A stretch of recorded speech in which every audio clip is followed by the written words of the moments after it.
I have frequently insisted I would never turn the platform of the special comment into a regular feature, but as these last 2 weeks of this extraordinary and extraordinarily disturbing presidential campaign project out in front of us, I fear I may have to temporarily amend that presumption. I hope it will be otherwise, but I suspect this will be the first of nightly pieces, most shorter than this one, until further notice. And thus a special comment tonight about the last 5 days of the divisive, ugly, paranoid bleatings of this presidential race, culminating in the sliming of Colin Powell for his endorsement of Senator Obama. There was once a very prominent sports writer named Dick Young, whose work, with ever-increasing frequency, became peppered with references to My America. I can't believe this is happening in My America. We do not tolerate these people in My America. This man does not belong in My America. His America gradually revealed itself. Insular, isolationist, backwards-looking, mindlessly flag-waving, racist, no second chances, a million rules, but only for the other guy. Dick Young died in 1987, but he has been reborn in the presidential campaign as it has unfolded since last Thursday night. In that time, Governor Sarah Palin, Congresswoman Michelle Bachmann, McCain spokesman Nancy Pfotenhauer, and Rush Limbaugh have revealed that there is measurable portions of this country that is not interested in that which the vast majority view as democracy or equality or opportunity. They want only control, and they want the rest of us, symbolically, perhaps physically, out. Governor Palin, we believe that the best of America is not all in Washington, D.C., you told a fundraiser in North Carolina last Thursday to kick off this orgy of condescending elitism.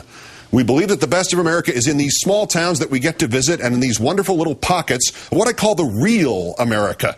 Being here with all of you hardworking, very patriotic, very pro-America areas of this great nation.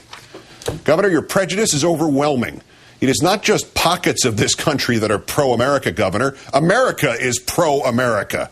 And the real America of yours, Governor, is where people at your rally shout threats of violence against other Americans and you say nothing about them or to them. What you are seeing is not patriotism, Governor. What has surrounded you since your nomination has been the echoing shout of mob rule. Indeed, that shout has echoed to Minnesota, where the next day an unstable congresswoman named Michelle Bachmann added to the ugly cry. I wish the American media would take a great look at the views of the people in Congress and find out, are they pro-America or anti-America? I think people would love to see an expose like that.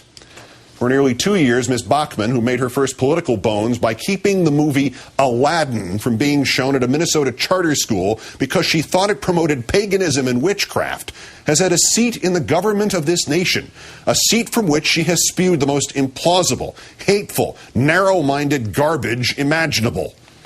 Well, Congresswoman, you've gotten that expose you wanted, have you not? Though not perhaps in the way you imagined. Since giving voice to your remarkable delusion that there are members of Congress who are anti-America and the extraordinary tap dance of sleaze and innuendo about Senator Obama which followed, the challenger for your House seat, Elwyn Tinklenberg, has been inundated by donations, $700,000 in the 3 days after you spoke.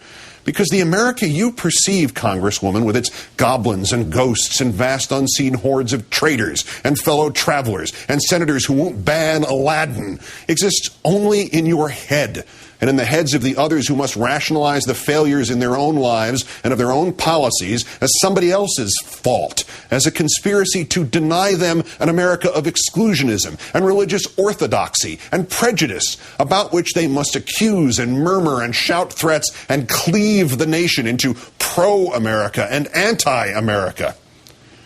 And back it all comes to the McCain campaign and Senator McCain's talking head, Ms. Pfotenhauer, who on this very network Saturday, and seemingly without the slightest idea that dismissive prejudice dripped from every word, analyzed the presidential race in Virginia. I can tell you that the Democrats have just come in from the District of Columbia and moved into Northern Virginia, she said, but the rest of the state, real Virginia if you will, I think will be very responsive to Senator McCain's message. Again, a toxic message. The parts of this country that agree with Nancy Pfotenhauer are real, the others are not. Ms. Pfotenhauer, why not go the distance on this one? It was Senator McCain's own brother who called that part of Virginia nearest Washington communist country. Cut to the chase, madam. No matter the intended comic hyperbole of Joe McCain, this is the point, isn't it? Leave out the real meaning of communism, madam. Joe McCain reduced it to a buzzword. It has no more true definition right now than does socialism, or the phrase, a man who sees America like you and I see America. It's about us and them, the pro and the anti.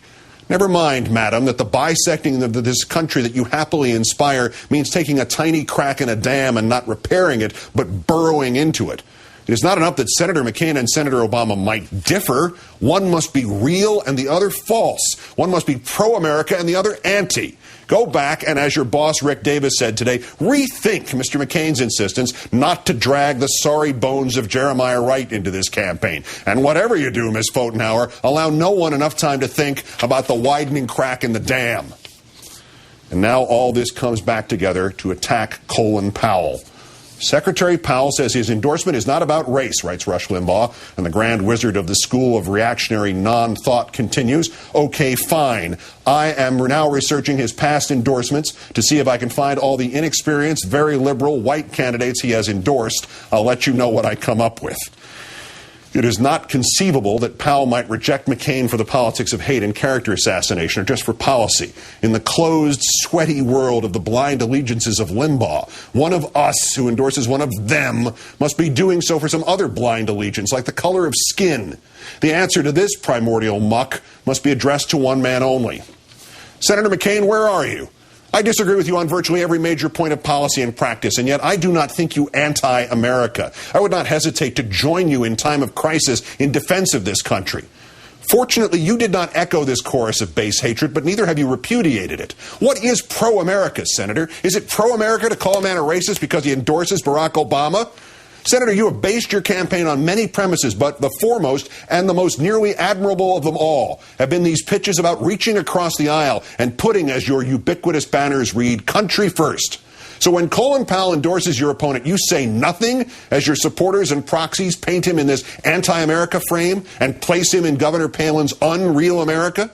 Senator McCain, did not General Powell just reach across the aisle? Did he not, in his own mind, at least put country first?